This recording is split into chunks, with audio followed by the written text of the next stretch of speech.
May 2nd, 1955. Tennessee Williams wins the Pulitzer Prize for Drama for Cat on a Hot Tin Roof. To quote his acceptance speech, "This here Pulitzer better than a mint julep on a hot summer's eve."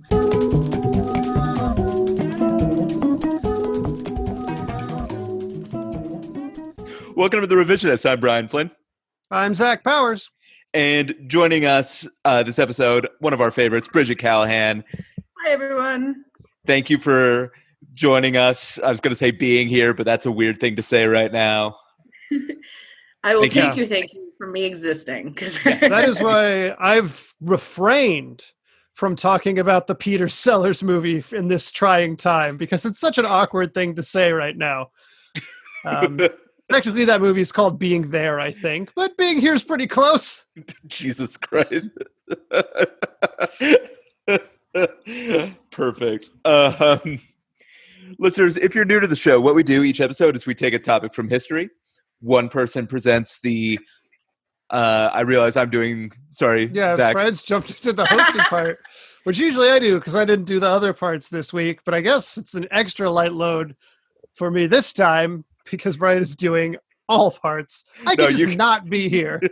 No, please. To figure it out. We need the third. No, you guys just figured it out at the end. You figure out which one you like communally better.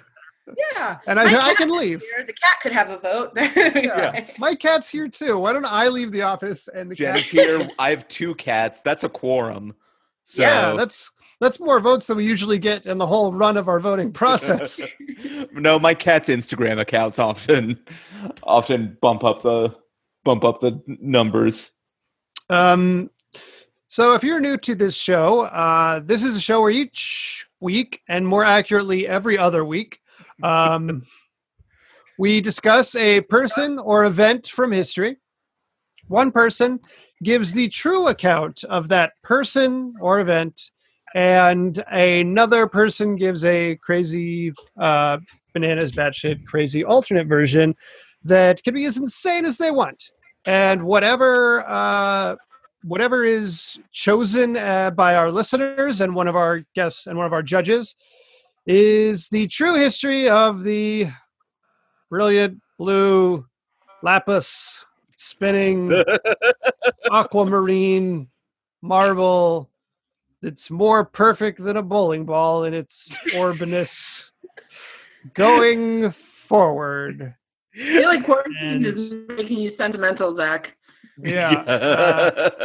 I forgot dying. That's an adjective. Yeah, that's the one we usually throw in there. For multiple reasons. Yeah. More and more reasons every day. And at this juncture, we're discussing the space race. And last time we discussed Yuri Gagarin, the results of that particular episode. Short King Yuri Gagarin, I should say. Thank you. And the results of that particular episode are not back yet. So we're still waiting to see the story of Yuri, whose mother was Amelia Earhart in the alternate version, and he had a lot of issues with his family, I remember. That was a good one. Matt did a good job with that one. Yeah. Matt Kobos always brings a certain kind of energy that's very hard to describe or quantify. Now, if you guys will give me just half a second, the window in my office is open, so families walking their babies in strollers are looking up at me because they can hear me talking. So I'm going to go ahead and close that. Not editing that. I was also, your camera's at like a very different angle than it usually is. And so, like, the view of you looking out the window while you were doing, like, your brilliant blue spinning made it seem all the more like you were longing for something that, like you were the widow of a sailor, basically. I was just trying to self-censor because I could see there was a baby out there. And so I didn't say shitty or fucking stupid or asshole-filled. True. All the other nuanced criticisms. Yeah. Oh man. Cum stained marble. Okay. I mean, rotten cum. yeah, no, it's true, probably. There's the Pacific garbage patch. There's got to be some. You know how much cum is on the Earth? All of the cum. 100% of it. Well, we don't know if like Apollo 12 left any. No. I assume okay. Maybe there's an extremely small amount in space somewhere. Yeah, like we don't know what fraction we're talking about. This is a nice transition because man has allegedly been to the moon. They've golfed there. They've done other things there. Have they masturbated? Now, here's my contention. In order for the cum to be on the moon, they would have had to open the suit and then orgasmed into like the moon atmosphere, which seems implausible to me. I mean, they were up there for a while. You could have saved it in the capsule and then just released it when you came out. That's true. Maybe somebody wanted to, like in the spaceship, prepared, and then set it free on the moon. So that is the most likely scenario for there being cum on the moon. Well, I read actually just completely destroyed my alternate history. And we're talking about the moon landing.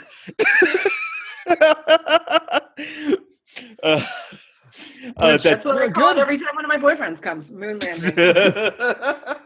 You got to be creative on this one because there's so many alt histories for the moon landing already.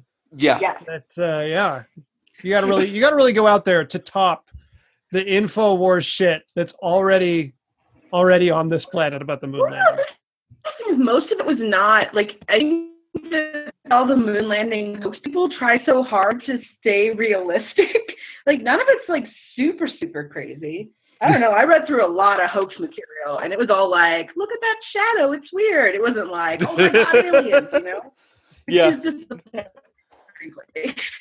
Really, our moon cum theory is the most outlandish I've heard. That's not a conspiracy. That's just a potentiality. I didn't say it happened. I think we should put in the voting. I'm saying, if you wanted this to be the case, here is how you would have to go about making it happen. If, not saying I want this outcome, but... Yeah, that's what they call it when it's in the tube and they open it in the moon. Yeah. The outcome, yeah. Yeah. Moon cum, 2020. Oh, God damn it. This is cool. You guys care? It's one of our salty, spicy episodes. We're going to put a content warning on this one. Before we can get to the fun moon conspiracies, we have to go through the actual events of what occurred moon-wise in that fateful year 1969. Definite actual word moon-wise. And Brian, I think, has just the moon facts for us. Yeah, and we've sort of touched on the Apollo program a little bit, I think particularly in the Sputnik episode and the Dorothy Vaughan episode, but we haven't really talked about the extent of it. So just briefly, President Kennedy really started pushing for a manned moon landing in response to Soviet success in space. In May 1961, he committed the country to, quote, before this decade is out, landing a man on the moon and returning him safely to Earth, which the second part is kind of where they get added in the second draft, yeah. The first draft, just you're going to get someone up there. Oh, yeah. I guess who don't we like? Who did the Kennedy administration want to get rid of? I don't know, informants, anyone? Kennedy had another later quote, which was delivered in an address at the football stadium at Rice University in Texas. And this is sort of his more famous one, which is, but why? Some say the moon. Why choose this as our goal? May as well ask why climb the highest mountain? Why fly the Atlantic? He says we choose to go to the moon like 3 fucking times. But the gist is we choose to go to the moon in this decade and do the other things, not because they are easy, but because they are hard. And I'll just say I have problems with Kennedy as a person and as a president, but it was died on kind the of- job. That's a fucking demerit. Yeah. Yeah, fucking 10 points from Hufflepuff or whatever. But it was just like nice to read that and remember a time not even that long ago when presidents spoke like that. Like 4 years ago. Yeah, exactly. Listen, let's be real. Even in the best case scenario coming up, we're still not going to get a president that talks like Yeah. that again. Nope. We're out. We're out on that one. Give up on the oratory skills for another 4 years, even in the best case scenario. Really, we need a president who comes up with better video content. I mean, that's Yeah, just like pivot to video, just like we need content from our president. That's why I think Logan Paul should be president of these United States. I know it's a joke, but it feels awful. We basically do have a less tech savvy Logan Paul at this point. Something I didn't know: Kennedy twice offered to Soviet Premier Khrushchev to make the moon landing a joint U.S.-Soviet project. yeah. But Khrushchev didn't take him up on it for probably Khrushchev reasons. And I'm sure like it still would have been like a U.S. forward thing. They would have got top building. Yeah, top building. It said USSR, but the US would have been really big and the SR would have been really small. Yeah. So it just looks like US senior. Yeah. So the Apollo spacecraft had 3 parts. The command module, which was the main cabin and the only part that returned to Earth. The service module, which had like the propulsion, electrical, oxygen, and water systems. And the lunar module, which was designed to land on the moon and ascend back to redock. Plus the Saturn V rocket designed by previous subject Werner von Braun. Previous subject, previous Nazi Werner von Braun. Yeah, still a Nazi. Just so you guys know, I don't know if you can hear, but my video is cutting out like in these big chunks. Oh, shit. Are you guys noticing it? I'm noticing your sound's a little... Yeah, I'm like, getting some interference. We can just like... You want to try like turning off your camera and see if that helps? Because sometimes it causes a lot of lag.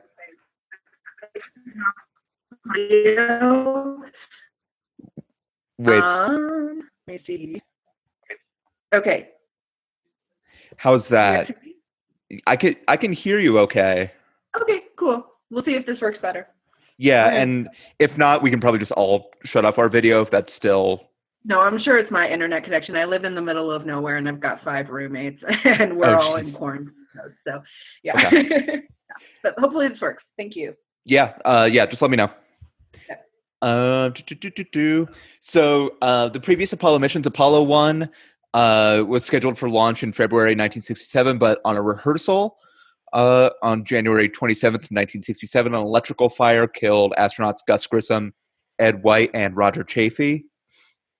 And so things were sort of put on hold till Apollo 7, which orbited the Earth to test the command module. Apollo 8 orbited the moon for the first time. Apollo 9 tested the lunar module in Earth orbit. And Apollo 10 did everything short of actually landing on the moon. Why did they skip 2 through 6? Yeah. I don't know if that was always the plan or they just like scrubbed them after like Apollo 1 and they were just like, let's just go right to 7. Or maybe like those were all the failures that caused us to ask Khrushchev to partner up with us. Yeah, maybe that was the like, thing. Oh, fuck, this is not working. That's the Russians. Oh God, someone get Khrushchev. We need the Soviet Union in on this. The crew of Apollo 11 consisted of Commander Neil Armstrong, Command Module pilot Michael Collins, and Lunar Module pilot Edwin Buzz Aldrin. Don't know why he got the nickname. Maybe he cosplayed as a bee. Maybe he was like a furry, but a bee. That's my only theory. There's a lot of like complicated crew rotation stuff going on. Jim Lovell, Tom Hanks from Apollo 13, was supposed to be the command module pilot, but swapped with Collins due to an injury Collins had. And they were like fucking Armstrong, Aldrin. They were the backup crew for Apollo 8, which put them in position for Apollo 11. And Deke Slayton, who has a hell of a name and is a former astronaut and NASA official at this time, gave Armstrong an opportunity to replace Aldrin with Jim Lovell since, and this is just from the Wikipedia article, since Aldrin had a reputation as being difficult to work with. They didn't explain what that means. But Armstrong declined, which the article said on the basis of the fact that he believed Jim Lovell deserved to command his own mission. And not so much like, no, Aldrin's all right. So I don't know how much of that was accurate. Personality-wise, Armstrong was sort of aloof, but Collins was like a straight-up loner. He rebuffed Aldrin's attempts to form like a closer friendship. Yeah, which is fucking shitty. I feel bad for Aldrin a little bit. I don't feel bad for him, man. Anytime there's that many stories about why someone doesn't like someone, yeah, that's true. There's a reason. Yeah. I always have respect for Buzz Aldrin for punching someone who was a moon landing denier. Yeah. At like age whatever it was, like 80 or whatever. Yeah. Apparently, after the fire, like some aspect of how they were originally planning to do the mission was scrapped, and instead of continuing on with their planned and already started like Apollo 2, 3 missions, they just retroactively said some of the Saturn test flights were Apollo 2, 3, 4. Oh, really? But, okay. Yeah. Okay, that's kind of because they started deciding they're going to go with like the whatever tactic they used in the Saturn tests instead of whatever they had initially planned to use for Apollo 1. Okay. Weird. The crew as a whole got along. They worked well together. But Aldrin and Collins later described the crew as, quote, amiable strangers. Not like the fucking punks from Apollo 12 who were apparently a bunch of pranksters from what I read. Sort of like the Delta House, I guess, of space. And behind the scenes, there was, of course, everyone in ground control, the backup and support crews, certain people like Farouk Elbaz, an Egypt-born geologist who studied the moon and trained the pilots, Margaret Hamilton, who was the software engineer behind the onboard computer, and Eleanor Foraker, who designed the spacesuits. The original call signs for the ships were supposed to be snow cone and haystack for the command module and the lunar module. But NASA came in and were like, we want something more dignified. After Apollo 10 used Charlie Brown and Snoopy for their call signs. So they kind of... ominous, though, isn't it? Haystack sounds like you're just wishing that you're going to get lost in the vacuum of space. I feel like the only time I hear haystack used is like in like small towns and like kind of the old west. People would call people from out of town like tall people. They'd call tall people haystack. It's a name people. This is true. I think like in farming towns and old west towns, if you called someone haystack, it meant they were tall. I think. Dude, I'm bringing that back. Next time I go through Nebraska, I'm just going to call everyone a fucking haystack. Perfect. And also, like, why would you name part of your ship that is specifically not supposed to burn up on re-entry the snow cone? Anyway. So they wanted something more dignified, and they went with the totally normie ass Columbia and Eagle. Jen just came to rescue me from Willow. Thank you. The astronauts had small personal kits where they could bring stuff. Neil Armstrong, sort of the boring Cyclops of the group, brought wood and fabric from the Wright brothers plane, plus a like a pin or a brooch from the widow of one of the Apollo 1 dudes. Astronauts, I guess, is the term. Aldrin brought communion from his church. So really, bunch of squares up there. The first press conference they had, there were a lot of questions about who would be the first to actually like walk on the moon. And based on the tradition of other like spacewalks and things like that, Aldrin would have been the first. Just because typically like the pilot is the first to leave and commanders stay behind.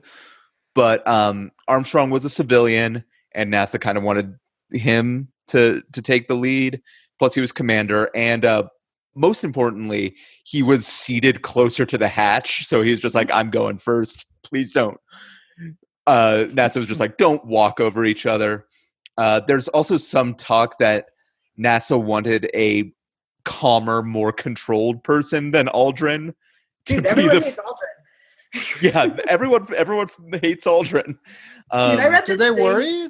Were they worried he'd get out of the shuttle and be like, "Look at this shit! I'm walking on a fucking moon." That's what And I'm then wondering. that's what the kids would have to learn in school, like whenever they saw the moon footage, instead of like one small step for man, it would just be a profane. Yeah, no, he just gets on the moon. He's like, "Oh, no one's come on this thing yet." He shoots. I got shoots some right here in my pocket. He pulls out a 6-shooter and fires it into the air. No, I read that when they were like arguing about who was going to go first, they tried it. They tried to Buzz like go out the door in the suit, and he broke some system inside the capsule as he was trying to get out there. So he didn't give up. He was obviously pushing for it hard. Yeah, there's they rather unfortunately called the type of person they wanted to be first on the moon a quote Lindbergh type, without thinking that sort of meant eugenicist. Yeah, you're a Nazi. Yeah. Nazi. So we get to July 16th, 1969.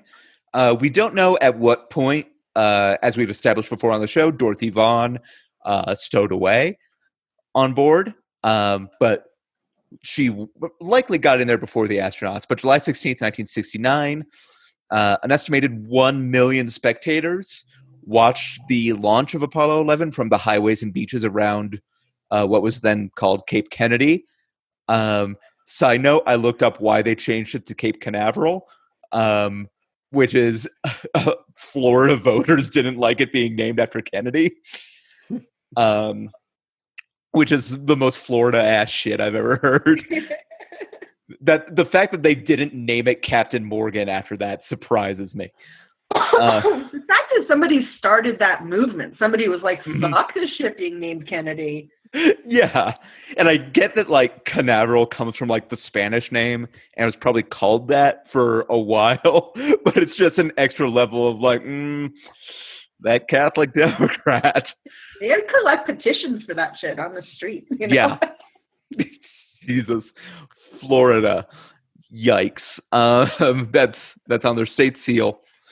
There were 19 governors at the launch, 200 congressional delegates. Spiro Agnew was there, Lyndon Johnson and Lady Bird Johnson. And Nixon wasn't there. He was watching from the White House, presumably setting up his tape system while doing it. Here's the thing, though. The mission went like as planned for most of the way, so we don't need to get into it. It was fine. Once the crew gets there and the lunar module begins its descent and Collins is orbiting around the moon, a couple things sort of go wrong. Armstrong and Aldrin noticed they were traveling faster than they had planned and figured that they would probably land slightly off target. And also a computer alarm went off due to system overload from like it was handling too many calculations. That's really it. The Eagle lunar module landed on a clear patch of ground, but Armstrong, there was like a 5'7" contact probe that signaled when it hit the surface. It like hung down from like the actual landing gear. And Armstrong was supposed to shut off the engines when that tripped the signal, because NASA was worried that the extra pressure from the engines being that in that close proximity to the moon's surface might make the ship blow up. But Armstrong kind of forgot to turn it off. But everything was fine. Nothing blew up. And at 20:17 p.m. Universal time, 2:17 p.m. Mountain, prime snack time, July 20th, they landed on the moon's surface. Then they kind of hung out in the ship for like 2.5 hours before they even began getting ready to help that come together. Yeah, yeah, that's enough for like a round and then a second round from each of them. Mm-hmm. Gross. You got those good NASA electrolytes, maybe even 3 times, you know? Yeah, they get a little like packet of Tang in there for vitamin C. The original use of Tang is to help you reload. Yeah, it was originally called fuck juice. Yeah.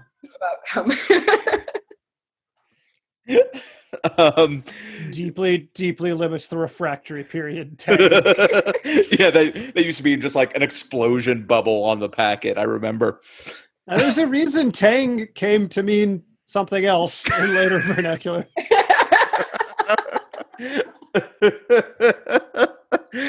Oh, God damn it. So after like 2.5 hours of just getting ready, Aldrin sends a transmission that says, this is the lunar module pilot. I'd like to take this opportunity to ask every person listening in, whoever and wherever they may be, to pause for a moment and contemplate the events of the past few hours and give thanks in his or her own way. Nothing that makes me suspect he would have like gone fucking wild on the moon. Preparations for the walk took 3.5 hours, 90 minutes longer than expected, because when they practiced on Earth, they had like everything they needed like set out instead of like having to go look for it. So 6 hours and 39 minutes after landing, Aldrin and Armstrong were ready to go outside. Armstrong initially had trouble squeezing through the hatch. And of course, Dorothy Vaughan at this point did a back handspring and was actually the first person on the moon. Established in our Dorothy Vaughan episode. Yeah. I think like she was so fast they didn't notice. And she just like was chilling on the moon at that point. Yeah. Mm-hmm. Armstrong initially had trouble squeezing through the hatch.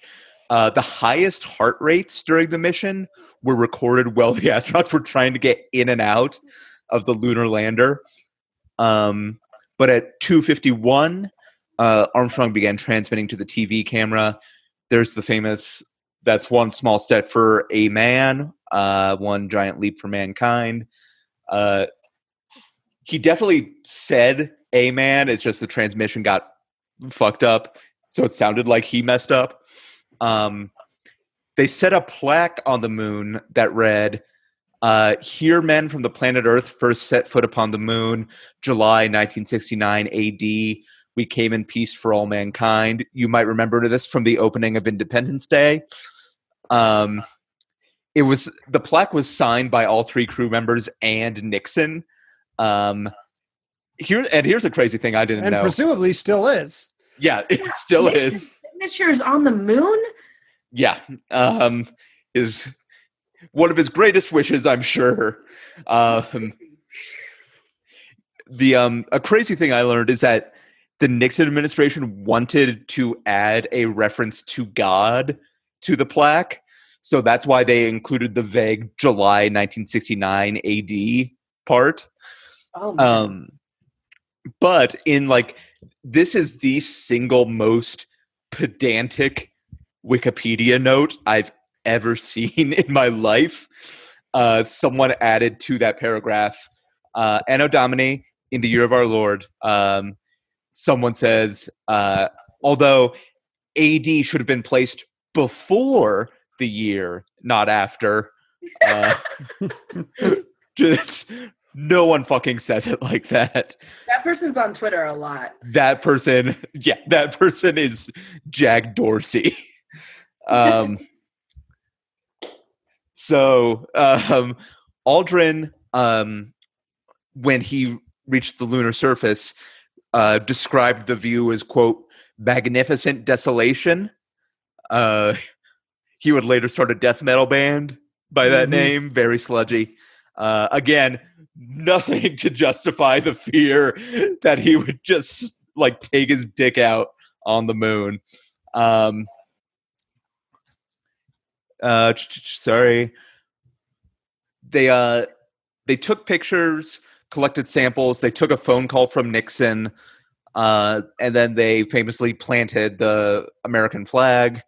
But they had very limited time. NASA was really unsure of how long, like, their support system would last, so they kind of cut them short. They did give them they did ask for 15 extra minutes, and NASA was like, "Sure, go nuts." In that time, they did discover 3 new minerals: armalcolite, which is named for all 3 astronauts, tranquilitite, and pyroxferroite, all of which have later been found on Earth.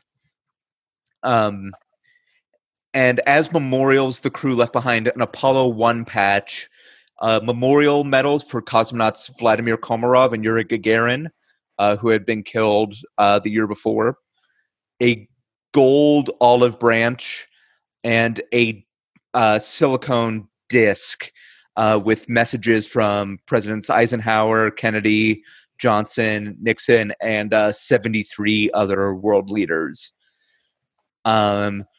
And then, so they got ready to ascend. They loaded their stuff in. They tossed out their backpacks, their overshoes, their empty camera, and more of their trash. Yeah. That's when they dumped the payload, as we discussed before. Then they went to sleep to get ready for like the next day when they would have to redock with the command module. William Sapphire, actually, who, fuck him, but a Nixon speechwriter at the time, prepped an announcement in case this part didn't work, in case the 2 astronauts were stranded on the moon and couldn't ascend. And the speech was titled, "In Event of Moon Disaster." Can you read it? Is that available to read on the internet? I don't know. I should have tried to find it. Yeah, holy shit, I'm writing that down. What is it called? In Event of Moon Disaster? In Event of Moon Disaster. By William Sapphire? Yeah. That's not a real person. That's a fake name. It does sound a fake name. Anyway, they didn't, there wasn't a moon disaster. They successfully ascended at 1754 the next day and docked with Collins. Aldrin was like concentrating on the computers and getting everything right, but he did say, quote, "I looked up long enough to see the flag fall over."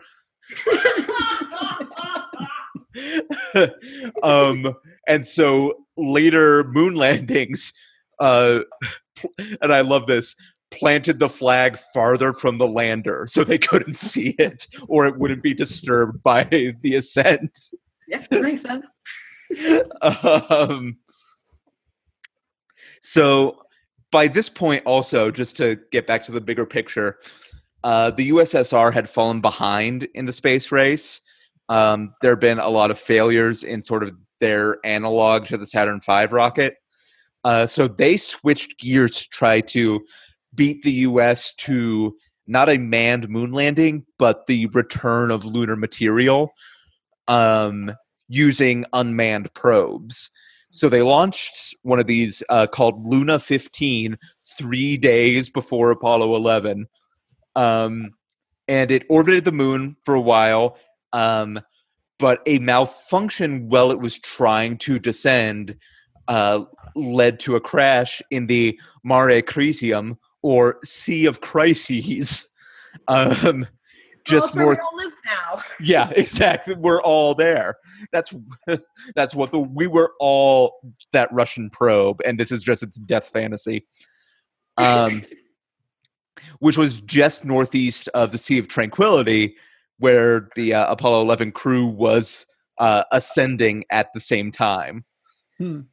So, much like the journey to the moon, the journey back to the Earth was uneventful. The command module splashed down about 24 kilometers from the ship that was supposed to retrieve them. And then the astronauts spent 21 days in quarantine because of the remote possibility that they picked up moon diseases. That's fair. I feel that real hard right now, too. Yeah. I feel that. That was smart. And if they could do it, you could too. Yep. Granted, it's been more than 21 days at this point. True. They were treated to like huge parades in New York and Chicago. A lot of other places. They spoke before Congress. LA, booze. People hated it. Yep. They really weren't received well in the West Coast. Seattle, Olympia really disliked them. Yeah, they thought that they had defiled their moon god. That's the most Olympia thing. Does the show secretly hate Olympia? I didn't know there was an Olympia thing. I'm sure Olympia is a nice town. It's like the Boulder of Washington. Okay, good to know. And Stanley Kubrick was in no way involved. Dorothy Vaughan was. But yeah, that is the actual history of the moon, the first moon landing, Apollo 11, plus Dorothy Vaughan. All right, thanks. Thanks, Brian. So I guess that just leaves us to look at the alternate, which Bridget can take away for us. Before I start that really quick, can I tell you guys what my favorite thing that I learned about the actual moon landing was? Yes. Apparently, so the dust that they took, that was on their stuff that came back in the capsule, the moon dust, apparently it smells like ash. Like they said, it smells like firework ash. Isn't that the coolest thing? So just kind of sulfury? Yeah, just yeah. Okay, I also didn't realize you said ash at first. I thought you were yeah, that moon dust smelled like ass. Yeah, well, I love that. I love that fact. I think that's so cool. All right, yeah, so the actual history of the moon. Let's get to the actual history of the moon landing. So, you guys talked about how in 1957 you had Sputnik, and then 61 you had Yuri Gagarin, and we're really at this point in the space race where we're just trying to one-up them as quick as we can. Because a month after Yuri, Alan Shepard was the first American they put into space. So we were just, I think it's so funny to look at the space station and realize how much of it was just, sorry, my computer screen's being weird. I'm going to ignore it. How much of it was so close to each other, right? When you were talking about the 3 days before with the sample, it was just so fast. They must have been under so much pressure, whoever was working on it. But anyway, so Alan Shepard was the first American in space. He was quoted later as saying that space was cool, but it was impossible to find a good slice of pizza, and the waiters were super rude and wouldn't speak English, but he liked the new beaches. So decent review. His colleagues were all super annoyed because he started correcting the way they said satellite. Apparently, the correct pronunciation is satellite. I don't know. Oh, okay. Oh, I thought you were going to say. I thought you were satellite. Yep. You're right. Perfect. So after all this, I'll see you in the drift, Zach. After all this, NASA comes to President Kennedy and says, listen, we've got some exciting ideas for ways to beat the Russians. We've got a couple of options for you. We need you to pick one, right? And option one was encouraging McDonald's to go international to cut down the supply of cosmonauts. And option two was landing on the moon. And Kennedy chose that one. Many of his top advisors warned him that going to the moon was going to be incredibly difficult, if not impossible. But Kennedy was convinced that landing on the moon was this necessary step. And you talked about that talk at Rice University with that famous quote. There's another part of that speech that is not quite as famous, but I really liked this part better. He says, "Right now, poised at the edge of the galaxy, Emperor Zurg has been secretly building a weapon with the destructive capacity to annihilate an entire planet. I alone have the information that reveals his weapon's only weakness, and you, my friend, are responsible for delaying my rendezvous with Star Command." So, Yeah, it's weird that doesn't get as much play because it's pretty intense. Yeah, I mean, but it's an important part. I mean, I think it really speaks to his motivation. Mm-hmm. I don't know if people are going to get that. I forgot to do my Kennedy voice also. Oh yeah, I can't do a Kennedy voice either, man. I can't do any voices. Mine's very Quimby. So inspiring words aside, it was going to be another 7 years before Apollo 11, quote unquote, landed on the moon. First Apollo mission was derailed by a fire on the soundstage. 3 actors died. They'd been strapped into equipment against Union safety guidelines. That's why all actors. Oh, was Joe Landis directing it? Yeah, John Landis is his name. That's good. Damn it. Apollo 2 was destroyed by a mob of 30 to 50 feral pigs. Apollo 3 got in with a bunch of Moonies, was secretly married to Neil Bush, the brother of George W. Apollo 4 had a faulty coffee maker, which led to the infamous coffee rain over Australia in 1967. Apollos 5, 6, 7, and 8 were all later indicted in the Iran-Contra affair. We all know that. Apollo 9 seemed the most likely to succeed, but dropped out of law school to pursue classes at UCB. So, oh God. In May of 1969, Apollo 10 was launched, made it to lunar orbit, where the 2 astronauts on board, Thomas Stafford and Gene Cernan, hung out for a few days before returning to Earth. When they came back, they were full of stories about seeing cities on the surface of the moon, these huge spires and compounds that appeared to be really full of activity. It was later discovered that Apollo 3 had snuck the 2 men some very strong hits of acid, and Stafford and Cernan, bitter that they would never be remembered for their contributions, had spent their 3 days in orbit using Apollo's specimen collecting equipment to rearrange small rocks in orbit over the moon, spelling out Nixon as a fink. That's actually still there today. I'm glad that they used the contemporary slang for it too. See, I think "fink" is a cool word. I can't wait to find out how it's incredibly problematic when I look into it. I like it. We're bringing that back. We're bringing back haystack, which I'm sure has its own thing. Dude, "fink" just sounds like it's racist. Oh, I remember where I know haystack from now. What is it? It's from the novel It. The character of Richie calls the character Ben Haystack because he's overweight, and there was an overweight wrestler named Haystack something at the time. Oh, that's... Stephen King invented that? I assume that is... I don't know of any other reference for calling people who are overweight Haystack. But that's the only... that is where I know it from. I have read that book. That is where I got it from, for sure. Interesting. All right, so the 2 disgraced astronauts, Stafford and Cernan, they come back. They're immediately pushed out of the public eye because of this scandal with the acid. But later, they went on to become 2 pivotal members of famous English rock band Deep Purple, penning such hits as Space Trucking and Knocking on Your Back Door, which is an intimate ballad about 2 men exploring their prostates against the backdrop of rising fascism and corporate greed. So they did all right. Exploring their prostates, like the undiscovered country. So Apollo 11 was really the last chance NASA had to prove themselves, since, I mean, as we all know, Kennedy famously had that superstition against the number 12. He refused to have any clocks with the number 12 in the White House, completely disavowed his 12th bastard, said that no Kennedy would ever be caught doing something so tasteless as having 12 children, just like a Mormon. So he was not going to fund Apollo 12. This was their last one. And the flight directors were absolutely determined not to fuck it up.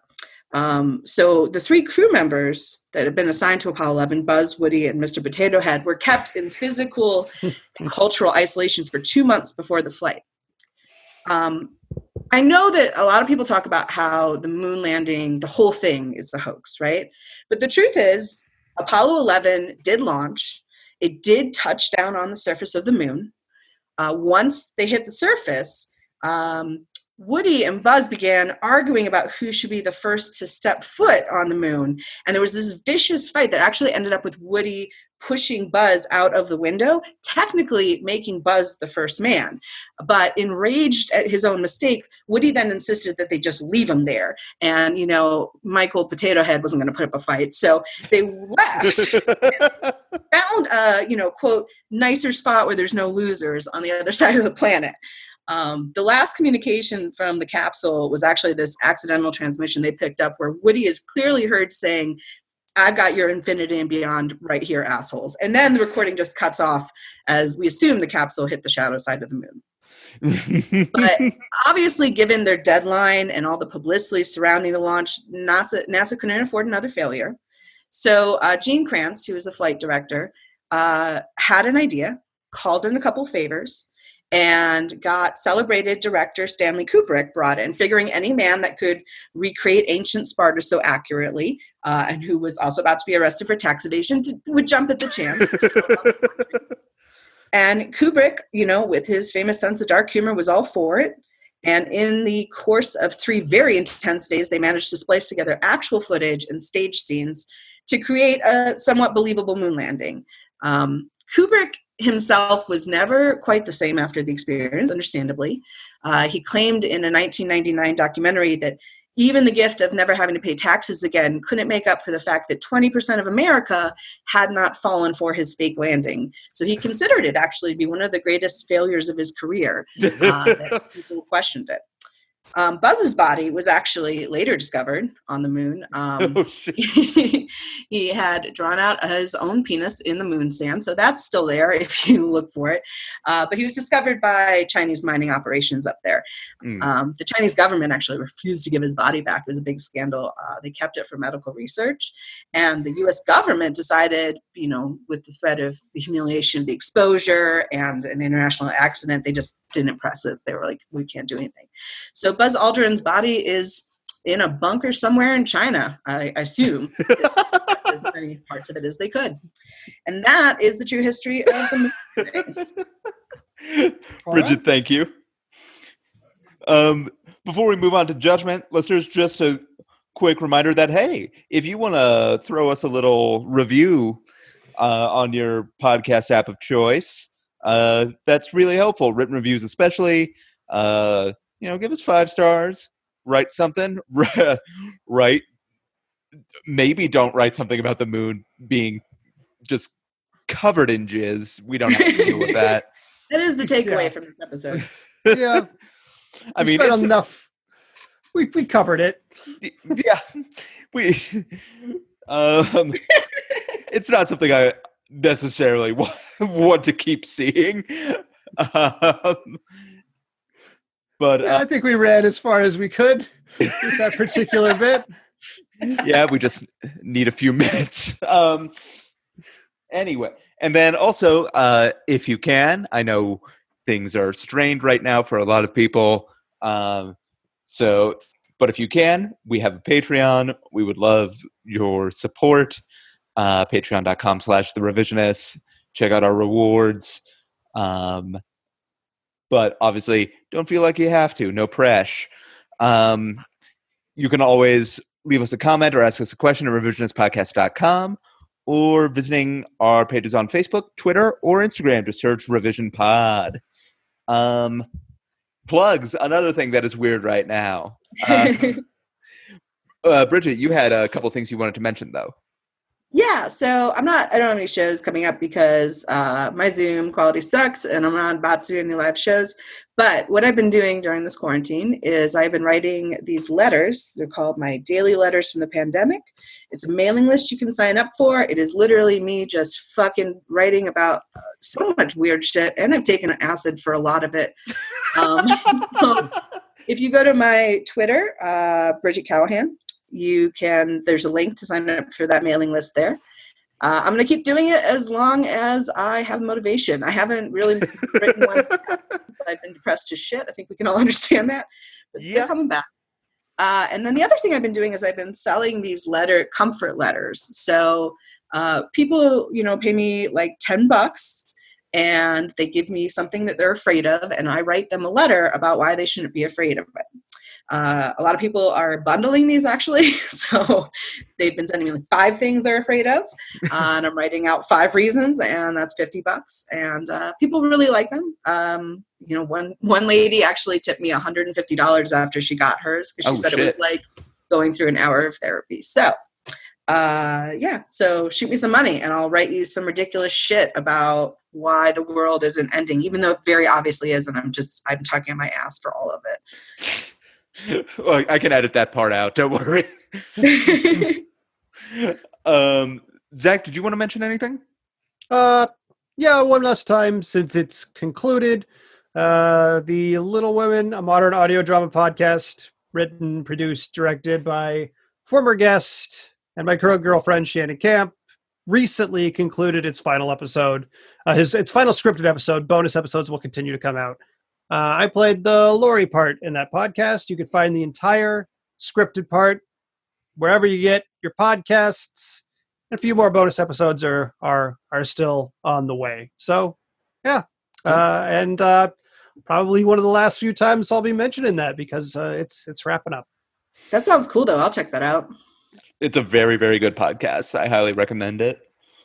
As for me, like we've talked about this, listeners, you and I, give blood if you can. Or the Denver restaurant Wide Right, which is run by friends of the show, Megan DePonso and Jeremy Peischer, have been distributing meal kits. And I believe they're still accepting donations. So if you have a little extra money, you can send them some to enable them to provide more for people who need it. Or if you are in the Denver area and are in need, you can contact them. And it's getting to be about that time. Register to vote. Please. Look outside, y'all. Register to vote. Or maybe check out some Bleach. I don't know. But that brings us to judgment. On that note, Zach. So it's an interesting one. The moon landing, obviously a huge moment in, I guess, American and world history that, a lot of gravitas behind the moon landing, I guess.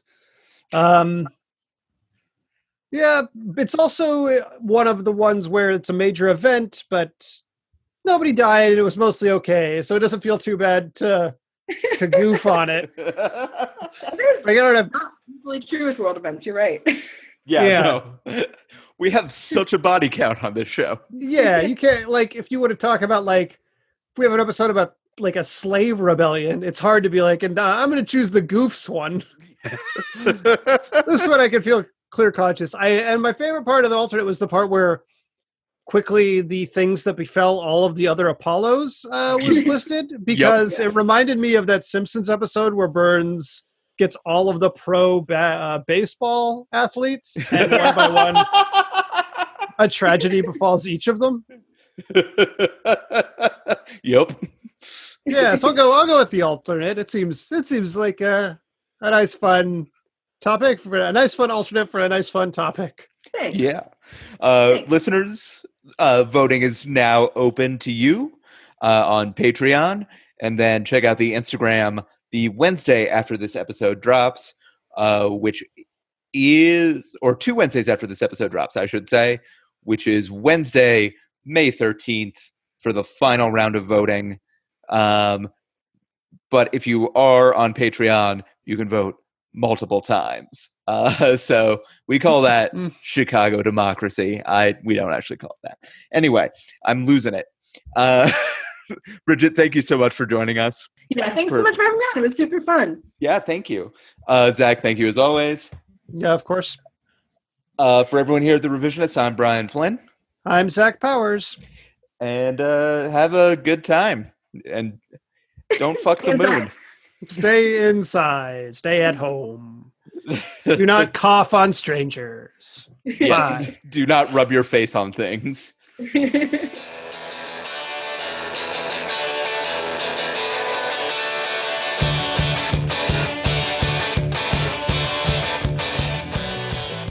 May 2nd, 1611, the King James Bible is published, for the first time allowing English speakers to pretend to have read the Bible in their own language. May 2nd, 1863, Stonewall Jackson is wounded by friendly fire before dying of pneumonia, so that's nice. May 2nd, 1986, the city of Chernobyl is evacuated 6 days after the meltdown, so everyone can get their hair cut before leaving. Cool. That's all I really got. Okay. May 2nd, 2000, President Bill Clinton announces that accurate GPS access would no longer be restricted only to the United States military. He also gave his buddy Greg his HBO Go password.